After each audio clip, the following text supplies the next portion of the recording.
انفروا خفافا وثقالا وجاهدوا بأموالكم وأنفسكم في سبيل الله، ذلكم خير لكم إن كنتم تعلمون. لو كان عرضا قريبا وسفرا قاصدا لاتبعوك ولكن بعدت عليهم الشقة، وسيحلفون بالله لو استطعنا لخرجنا معكم يهلكون أنفسهم والله يعلم إنهم لكاذبون. عفى الله عنك لما أذنت لهم حتى يتبين لك الذين صدقوا وتعلم الكاذبين. لا يستأذنك الذين يؤمنون بالله واليوم الآخر أن يجاهدوا بأموالهم وأنفسهم والله عليم بالمتقين. إنما يستأذنك الذين لا يؤمنون بالله واليوم الآخر وارتابت قلوبهم فهم في ريبهم يترددون.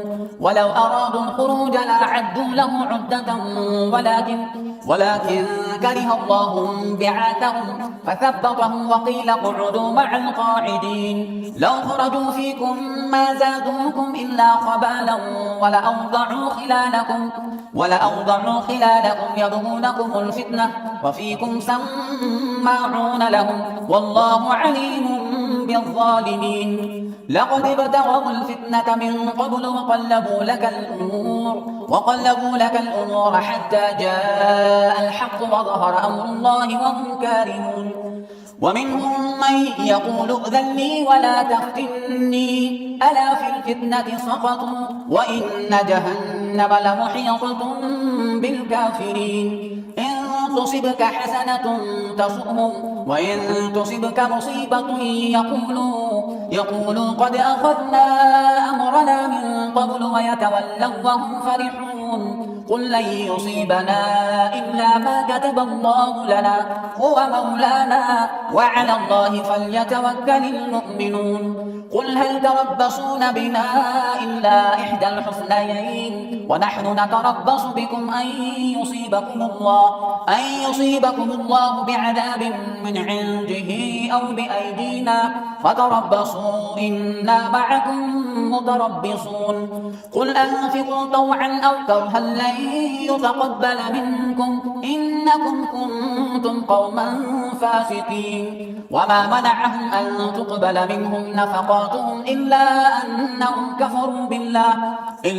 أنهم كفروا بالله وبرسوله ولا يأتون الصلاة إلا وهم كسالى ولا ينفقون إلا وهم كارهون. فلا تعجبك أموالهم ولا أولادهم إنما يريد الله ليعذبهم بها في الحياة الدنيا وتزهق أنفسهم وهم كافرون. ويحلفون بالله إنهم لمنكم وما هم منكم ولكنهم قوم يفرقون. لو يجدون ملجأ أو مغارات أو مدخلا لولوا إليه وهم يجمعون. ومنهم من يلمزك في الصدقات فإن أعطوا منها رضوا وإن لم يعطوا منها إذا هم يسخطون. ولو أنهم رضوا ما آتاهم الله ورسوله وقالوا حسبنا الله سيؤتينا الله من فضله ورسوله إنا إلى الله راغبون. إنما الصدقات للفقراء والمساكين والعاملين عليها والمؤلفة قلوبهم وفي الرقاب والغارمين وفي سبيل الله وابن السبيل فريضة من الله والله عليم حكيم. ومنهم الذين يؤذون النبي ويقولون هو أذن قل أذن خير لكم يؤمن بالله ويؤمن للمؤمنين ورحمة للذين آمنوا منكم والذين يؤذون رسول الله لهم عذاب أليم.